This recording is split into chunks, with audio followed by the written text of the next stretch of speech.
나는 그날 밤을 아직도 잊지 못한다. 눈을 감으면 여전히 귓가에서 들리는 그 소리 때문에. 쇳덩이들이 삐걱이며 움직이던 그 이상한 소리 말이다. 내 이름은 정우, 39살이다. 경기도 포천 외곽에 있는 오페차장에서 일한 지는 올해로 7년째다. 남들이 보기엔 그저 버려진 차들을 해체하고 고철을 모으는 단순한 일일지 몰라도 이 일은 생각보다 섬세하고 또 위험하다. 낡은 차 안에는 좀 뭔가 남아있거든. 지갑, 사진, 인형, 때로는 말하고 싶지 않은 것들까지. 나는 그런 것들에 익숙해졌다고 생각했다. 하지만 그날 이후로 난 결코 이 일을 예전처럼 대할 수 없게 됐다. 그날은 유난히 습한 8월의 마지막 주 금요일이었다. 비가 그쳤지만 하늘은 여전히 눅눅했고 폐차장 전체에서 철 녹은 냄새가 스며 나왔다. 동료인 태수는 조퇴를 했다. 애 아파서 일찍 가야 된다고 했지. 결국 남은 사람은 나 혼자였다. 폐차장 입구에는 관계자 외 출입 금지라고 크게 써 붙여놨지만 밤에는 그 문구가 무의미하다. 조용한 시골 도로 옆이라 간혹 이상한 사람들이 몰래 들어오기도 한다. 술 취한 사람, 폐품 줍는 노인, 혹은 그냥 어슬렁거리는 누군가. 그날도 그런 누군가가 있었던 것 같다. 저녁 9시쯤 철제 프레임 쌓아둔 구역에서 딸깍딸깍 하는 소리가 났다. 마치 누가 철문을 살짝 두드리는 것처럼. 처음엔 바람에 철판이 흔들린다고 생각했다. 그럴만도 했다. 습한 밤 공기 때문에 금속은 늘 팽창하고 약간의 바람에도 소리가 났으니까. 그런데 이상한 건 그 소리가 규칙적이었다는 거다. 딸깍, 딸깍, 딸깍. 정확히 3초 간격으로. 기분이 좀 이상했다. 나는 손전등을 들고 그쪽으로 걸어갔다. 쇠붙이 냄새와 오래된 오일 냄새가 섞여 숨을 들이마실 때마다 목구멍이 따가웠다. 발밑에 부서진 유리 조각들이 사각거렸고 내 신발 밑창이 자꾸 미끄러졌다. 손전등 불빛이 멈춘 곳엔 하얀 세단 한 대가 있었다. 폐차된 지 얼마 안 된 듯 차체는 멀쩡했다. 번호판이 가려져 있었고 조수석 문이 반쯤 열려 있었다. 그리고 소리는 그 안에서 났다. 딸깍! 나는 문을 더 열었다. 안에는 아무도 없었다. 시트는 젖어 있었고 냄새가 났다. 퀴퀴하면서도 어딘가 달콤한 냄새. 습한 천이 썩는 냄새 같기도 했고 오래된 향수 냄새 같기도 했다. 운전석 대시보드 위엔 낡은 사진 한 장이 있었다. 남자 한 명과 여자 한 명이 어깨 동무를 하고 웃고 있었다.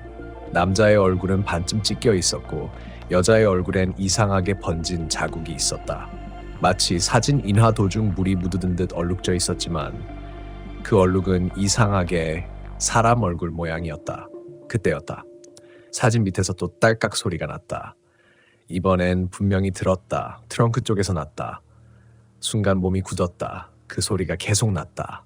딸깍, 딸깍, 딸깍. 마치 안에서 뭔가가 안간 힘을 쓰며 나가려는 듯한 소리. 나는 숨을 고르고 천천히 트렁크로 갔다. 손전등 빛이 떨렸다. 내가 걸음을 옮길 때마다 금속이 찌그러지는 소리가 들렸다. 비가 오지 않았는데도 차체 표면에는 물방울 같은 게 맺혀 있었다. 손전등을 비추자 그건 물이 아니라 땀처럼 끈적한 액체였다. 심장이 쿵 내려앉는 느낌이 들었다. 그래도 나는 트렁크 손잡이를 잡았다. 쇠가 찬 기운을 품고 있었다. 누구세요? 입에서 저절로 말이 나왔다. 아무 대답이 없었다. 그냥 아주 미세한 숨소리 같은 게 들렸다. 그리고 그게 트렁크 안에서였다. 손전등을 한 손에 쥐고 나는 트렁크를 조금 열었다. 덜컥. 그리고 그 안에는 사람이 없었다. 대신 안에는 플라스틱 장갑 한 짝, 그리고 망가진 스마트폰이 있었다. 전화기 화면은 깨져 있었지만 전원은 켜져 있었다. 화면에는 녹음 중이라는 붉은 글자가 떠 있었다. 그때 깨달았다. 딸깍 소리는 이 폰의 녹음 버튼 소리였다. 누군가 이 안에서 녹음을 시작한 것이다. 그게 언제인지는 모른다. 그런데 화면 위에는 이렇게 적혀 있었다. 파일명 2023-08-12 밤소리.m4a. 난 아무 이유 없이 그 파일을 눌렀다. 그리고 그 순간 스피커에서 흘러나온 건 분명히 누군가의 속삭임이었다. 이봐요, 아직도 거기 있어요? 그 음성은 분명히 내 바로 뒤에서 똑같이 반복됐다. 이봐요, 아직도 거기 있어요? 나는 뒤돌아봤다. 아무도 없었다. 폐차장의 어둠이 나를 집어삼키는 것 같다. 그날 이후로 폐차장엔 매일 밤 같은 소리가 들리기 시작했다. 딸깍 딸깍 딸. 마치 누군가 아직도 트렁크 안에서 나를 기다리고 있는 것처럼. 나는 그날 밤 집으로 돌아오지 못했다. 문을 닫고 나서도 트렁크 속에서 들려온 그 목소리가 계속 귓가를 맴돌았다. 이봐요, 아직도 거기 있어요? 어쩌면 착각이었을지도 모른다. 금속벽 사이로 울린 내 숨소리가 반사된 것일 수도 있고 스마트폰 스피커의 잡음이 그렇게 들렸던 걸지도. 하지만 그 목소리의 톤은 너무 뚜렷했다. 절박하면서도 낮게, 마치 나를 알고 있다는 듯한 그 묘한 친숙함. 나는 깨진 스마트폰을 사무실 책상 위에 올려뒀다. 그리고 불을 끄지 못했다. 폐차장은 밤이 되면 조용하다 못해 죽은 공간이 된다. 달빛조차 쇳덩이들 사이에 갇혀버려 어둠이 더 진해지는 곳. 그날따라 유난히 엔진 오일 냄새가 강했다. 비가 오지도 않았는데 공기 속엔 축축한 쇠 냄새가 맴돌았다. 눈이 따갑고 폐속까지 금속가루가 들어오는 듯한 느낌. 라디오를 켜두었지만 잡음만 들렸다. 즈즈즈, 딱! 그리고 순간 라디오에서 여자의 숨소리가 섞여 나왔다. 거기 있죠? 나는 전원을 껐다. 하지만 그 목소리는 끊기지 않았다. 라디오가 꺼진 후에도 정확히 같은 위치, 같은 음색으로 들렸다. 거기 있죠? 나는 손전등을 들고 천천히 밖으로 나갔다. 폐차된 차들이 줄지어 서 있었고 비에 젖은 시멘트 바닥에는 내 발자국 소리가 울렸다. 멀리서 고양이 울음소리가 들렸지만 그게 고양이인지 아닌지도 확신이 없었다. 밤 공기는 땀과 기름 냄새 그리고 사람 냄새가 섞여 있었다. 나는 다시 그 흰색 세단 앞으로 갔다. 트렁크는 여전히 열려 있었다. 안에는 여전히 그 폰 그리고 장갑 한 짝이 있었다. 그런데 이번엔 그 폰 화면이 꺼져 있었다. 나는 손끝으로 전원을 눌렀다. 전원은 들어오지 않았다. 배터리가 다 된 걸까? 그런데 화면 속에 희미하게 새로운 파일 이름이 보였다. 정확히 내가 들어온 시간으로 기록된 파일이었다. 2023-08-25-21-38 내가 온 파일. 나는 폰을 손에 들었다. 심장이 쿵쿵 뛰었다. 파일을 눌러야 하나 말아야 하나 망설이다가 결국 손가락이 그 버튼을 눌렀다. 소리는 곧바로 재생됐다. 처음엔 정적, 그리고 아주 미세한 잡음. 하지만 몇 초 후 나 자신의 목소리가 들렸다. 누구세요? 나는 얼어붙었다. 그건 분명히 아까 트렁크를 열기 직전에 내가 했던 말이었다. 그러니까 이건 지금 이 순간의 내가 아닌 그날의 내가 이미 녹음되어 있던 소리였다.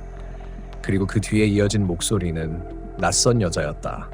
나 좀 꺼내줘요. 순간 폐차장 전체의 공기가 멈춘 것 같았다. 내 손끝이 식었다. 그녀의 목소리는 낮고 신듯했지만 분명히 그 안에서 들리던 바로 그 사람이었다. 여기 너무 어두워요. 나 아직 안 끝났어요. 나는 주위를 둘러봤다. 아무도 없었다. 하지만 동시에 어딘가에서 숨소리 같은 게 들렸다. 가까이서, 정확히 내 바로 오른편 트럭 밑에서. 손전등을 비췄다. 바람이 불지 않았는데도 그 밑에 천 조각이 천천히 움직이고 있었다. 누군가 안에 있는 듯 천이 아주 미세하게 들썩였다. 나는 본능적으로 뒤로 물러섰다. 폐차장에선 가끔 노숙자들이 차 안에서 잠을 자기도 한다. 혹은 사고 차량 안에 아직 치우지 못한 흔적이 남아있기도 했다. 하지만 지금은 그런 현실적인 생각조차 떠오르지 않았다. 나 좀 꺼내줘요. 이번엔 확실히 트럭 밑에서 들린 목소리였다. 나는 그 자리에서 굳은 채로 한참을 서 있었다. 몸이 반응하지 않았다. 손전등 빛이 흔들리고 내 숨소리만 들렸다. 그런데 그 순간 바닥 아래에서 무언가가 천천히 기어나왔다. 하얗고 축축한 손가락이었다. 손톱은 반쯤 벗겨져 있었고 손목엔 오래된 비닐밴드가 감겨 있었다. 마치 병원 입원용 팔찌처럼. 거기엔 흐릿하게 글씨가 써 있었다. 김주연. 나는 그 이름을 본 순간 머릿속이 하얘졌다. 김주연. 그건 1년 전 실종된 내 전 여자친구 이름이었다. 그 이름을 본 순간 머릿속이 새하얘졌다. 김주연. 내가 마지막으로 그 이름을 들은 건 1년 전이었다. 그날 이후로 아무런 연락도 흔적도 그녀의 목소리조차 사라졌다. 그녀는 포천 근처에서 살았다. 서울에서 일을 하다 지쳐 내려왔고 내가 이 폐차장에서 일하던 시절 퇴근길에 버스 정류장에서 우연히 만났다. 나는 그날 그녀가 입었던 노란색 비옷을 아직도 기억한다. 그녀는 비를 맞은 뒤처럼 머리카락이 젖어 있었지만 그 눈빛은 유난히 밝았다. 그녀가 사라진 날도 비가 왔다. 포천 저녁에 폭우가 내렸고 그녀는 그날 밤 나에게 전화를 걸었다. 정우야, 나 차에 이상한 게 있어. 그게 마지막이었다. 그 뒤로 그녀의 차는 도로 옆 저수지에서 발견됐다. 하지만 차 안에는 아무도 없었다. 사람도 흔적도 핸드폰도.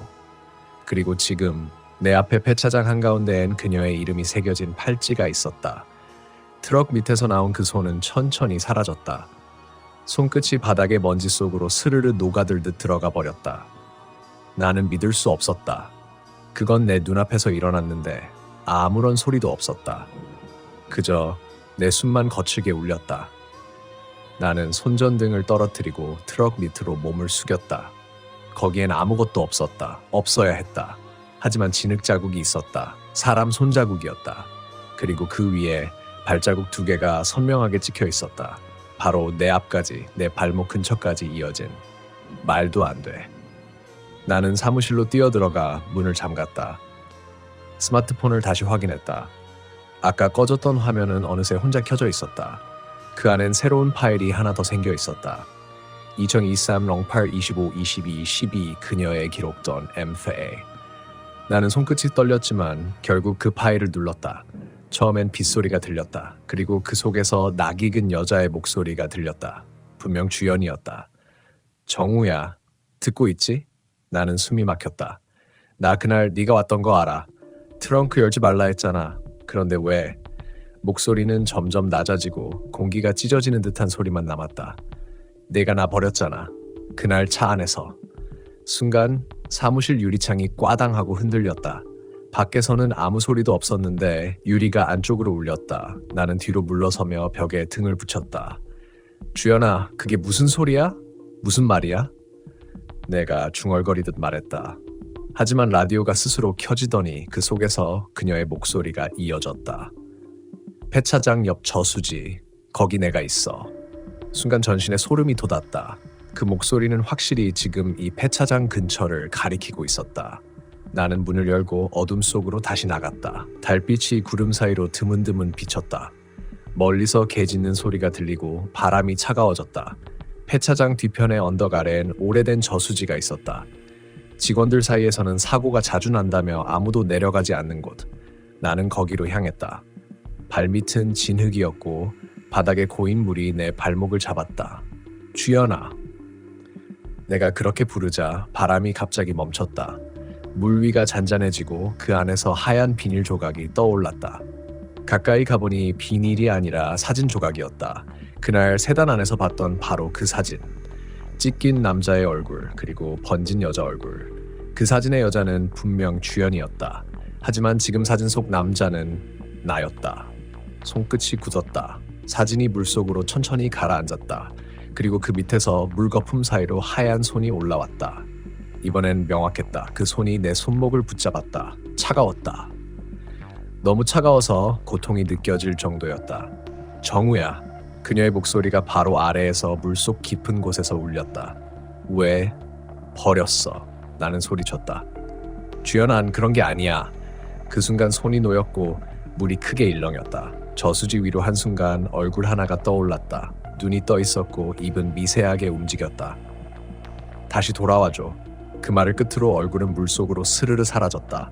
잔잔한 물결 위엔 다시 아무것도 남지 않았다. 나는 그 자리에 주저앉았다.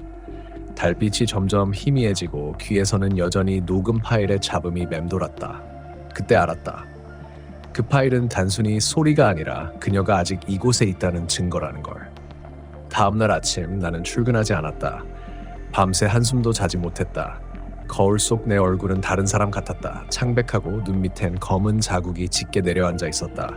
그녀의 목소리가 여전히 귓가에 남아 있었다. 폐차장 옆 저수지, 거기 내가 있어. 나는 그 문장을 수십 번 되뇌었다. 정말 그녀가 거기에 있는 걸까? 아니면 내가 만들어낸 환상일까? 하지만 핸드폰 속 녹음 파일은 실제였다. 지워도 다시 생겨났다. 삭제 버튼을 눌러도 파일이 삭제되지 않았습니다. 라는 문구만 떴다. 그리고 잠시 뒤 스스로 재생되었다. 정우야, 내 목소리 듣고 있지? 그때마다 내 심장은 주먹처럼 조여들었다. 나는 결국 그날 저녁 다시 폐차장으로 돌아갔다. 폐차장은 평소보다 훨씬 더 조용했다. 철제 울타리 사이로 바람이 스치자 낮게 금속이 울리는 소리가 퍼졌다. 옹! 그 소리는 마치 누군가 낮은 목소리로 숨을 들이쉬는 듯했다. 나는 정문을 열고 들어갔다. 바닥에는 밤새 내린 비가 고여 있었고 차체들은 그 속에서 비친 불빛을 흐릿하게 반사하고 있었다. 한 대 한 대 차들이 숨 쉬는 것 같았다. 그리고 그 속에서 속삭임이 들렸다. 여긴 아직 따뜻해. 차가운 건 싫어. 나는 숨을 멈췄다. 누가 분명히 내 주위를 돌고 있었다. 하지만 눈에 보이지 않았다. 손전등 불빛이 하얀 세단 위를 스칠 때 트렁크가 아주 살짝 열렸다.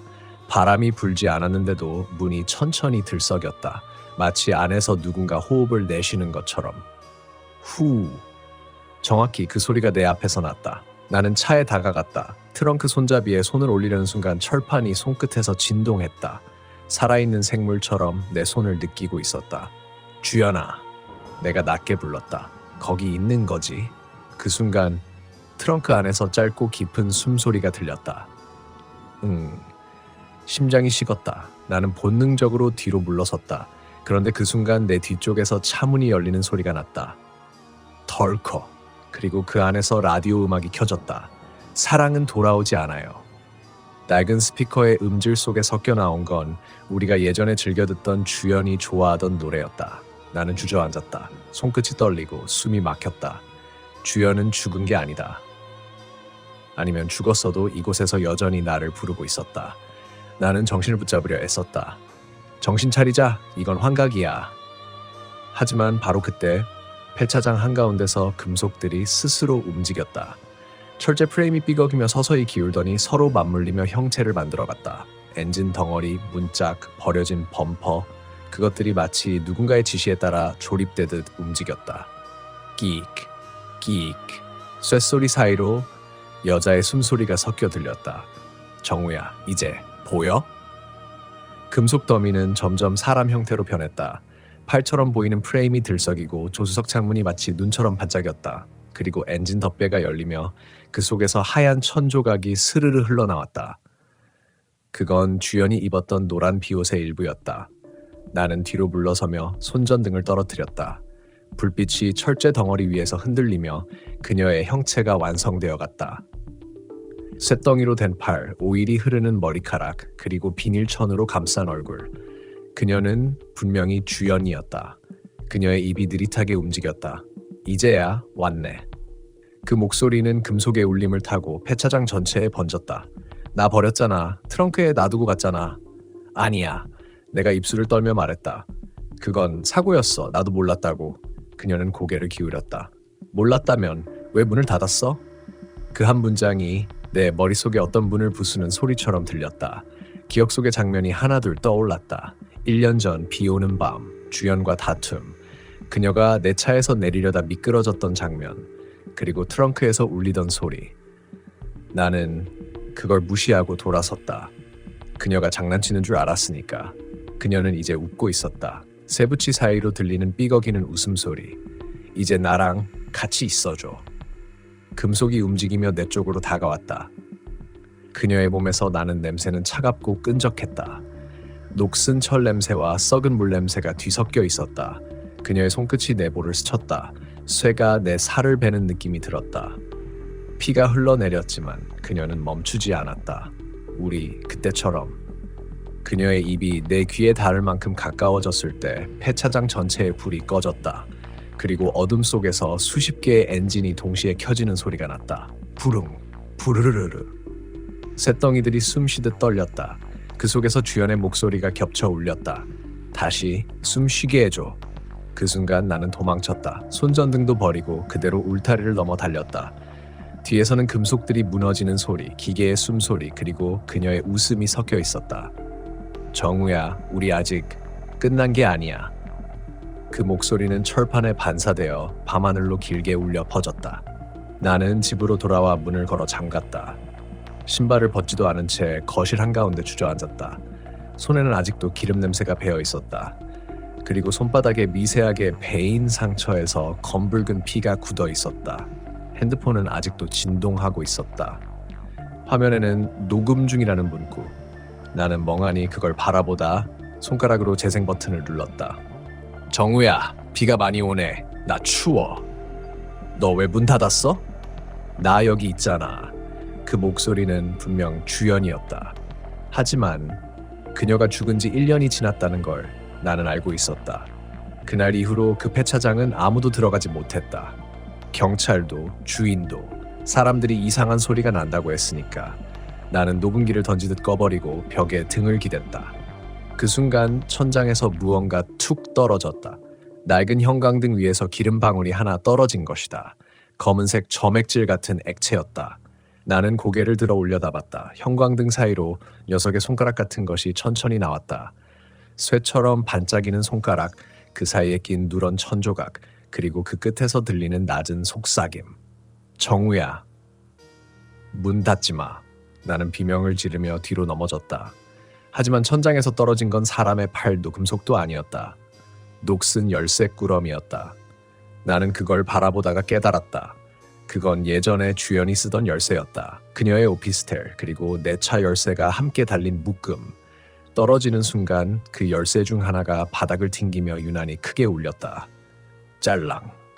그 소리와 함께 머릿속 어딘가가 끊긴 테이프처럼 툭 하고 돌아갔다. 비가 내리던 그날 밤 우린 차 안에서 싸웠다. 주연은 내게 네가 날 버릴 거라는 생각이 든다고 말했다. 나는 화가 나서 차를 세우고 내렸다. 그럼 내가 내려. 나도 지쳤어. 그녀는 울면서 차 문을 열었지만 미끄러졌다. 나는 놀라서 뒤로 돌았고 그녀는 짐을 꺼내려다 트렁크에 기대었다. 그때 전화가 왔다. 회사에서였다. 나는 그 전화를 받느라 그녀가 트렁크에 상반신을 넣고 무언가 찾던 걸 몰랐다. 그리고 무심코 트렁크를 닫았다. 쿵! 그 소리는 비에 묻혀 사라졌다. 그녀의 비명도 빗소리와 함께 희미하게 섞여 있었다. 그날 새벽 나는 술에 취한 채로 주차장을 떠났다. 다음날 주연은 연락이 끊겼다. 그때부터였다. 모든 게 뒤틀리기 시작한 건 나는 바닥에 쓰러진 채 그 기억 속 장면을 떠올렸다. 그리고 손을 떨며 열쇠를 주워 들었다. 그중 하나에 붉은 얼룩이 묻어 있었다. 마치 시간을 건너온 피처럼 끈적였다. 정우야. 그녀의 목소리가 방 안을 울렸다. 어디서 들리는 건지 알 수 없었다.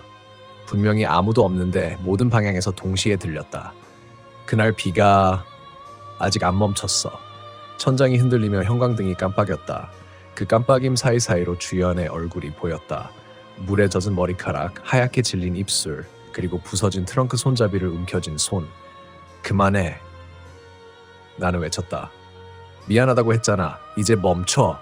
하지만 목소리는 멈추지 않았다. 점점 더 가까워졌다. 미안하단 말 너무 늦었어. 나 아직 트렁크 속이야. 그 말과 함께 집 안 어딘가에서 자동차 시동 소리가 울렸다. 부르르르. 불가능했다. 내 집엔 차가 없었다. 하지만 바닥 밑에서 진동이 전해졌다. 바로 아래층 아니면 그보다 더 깊은 곳. 정우야, 문 열어줘. 나는 소리를 따라 현관으로 달려갔다. 문틈 아래로 물이 스며들고 있었다. 비 냄새가 아닌 저수지의 냄새. 썩은 풀과 기름이 섞인 비릿한 냄새였다.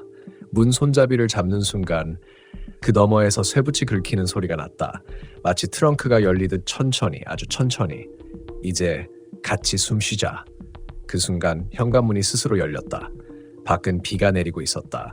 그리고 그 빛 속에 폐차장에서 봤던 그 형체가 서 있었다. 비닐천으로 감싼 얼굴, 쇳덩이 팔, 그 속에서 주연의 눈이 번쩍였다. 이제야 왔네, 정우. 문이 열리자 나는 반사적으로 뒤로 물러났다. 하지만 발밑은 이미 물에 잠겨 있었다. 거실 바닥으로부터 탁한 물이 솟아오르고 있었다. 비가 새는 게 아니라 마치 집 전체가 가라앉고 있는 것 같았다. 그녀는 문 밖에 서 있었다.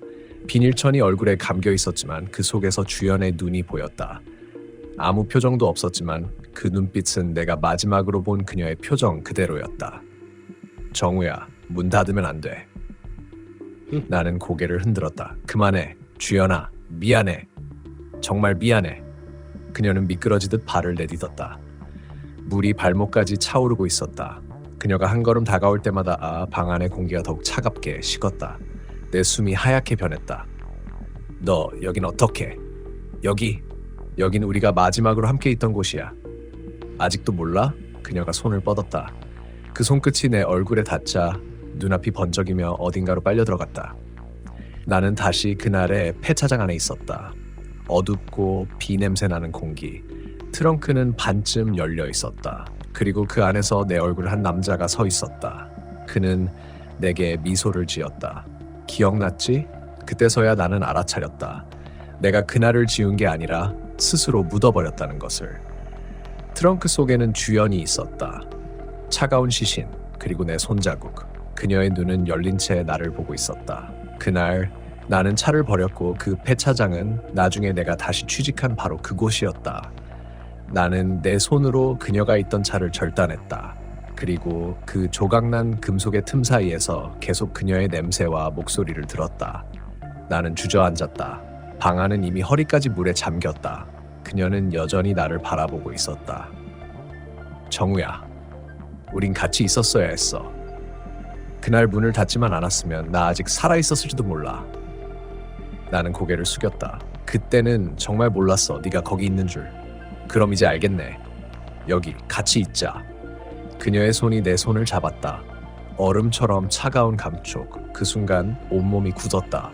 숨을 쉬는데 폐속으로 물이 차올랐다. 숨을 쉴수록 더 깊이 가라앉는 느낌이었다. 미안해. 나는 그 말을 계속 반복했다. 그녀는 미소를 지으며 말했다. 괜찮아. 이제 기억했잖아. 그럼 이제 끝이야. 눈을 떴을 때 나는 좁은 공간 안에 있었다. 빛 한 줄기도 없는 어둠. 차가운 금속 벽이 등 뒤를 눌렀다. 손을 뻗자 매끈한 표면이 만져졌다. 나는 문을 두드렸다. 쾅쾅. 누구 없어요. 하지만 아무도 대답하지 않았다. 대신 바깥에서 비 오는 소리가 들렸다. 그리고 정우야. 괜찮아. 이제 내 차례야. 그녀의 목소리였다. 그제야 나는 깨달았다. 내가 지금 있는 곳이 그날 주연이 갇혔던 트렁크 안이라는 것을. 몸이 떨리고 숨이 막혔다. 문을 밀어보았지만 밖에서 단단히 잠겨 있었다. 주연아, 열어줘. 제발. 그때 나도 이렇게 말했어. 기억나지? 그녀의 웃음소리가 점점 멀어졌다. 그리고 차가 서서히 기울기 시작했다. 물소리가 귀를 때리고 폐 안으로 차오르는 공기 대신 기름 냄새가 퍼졌다. 주연아, 미안해. 그게 마지막이었다.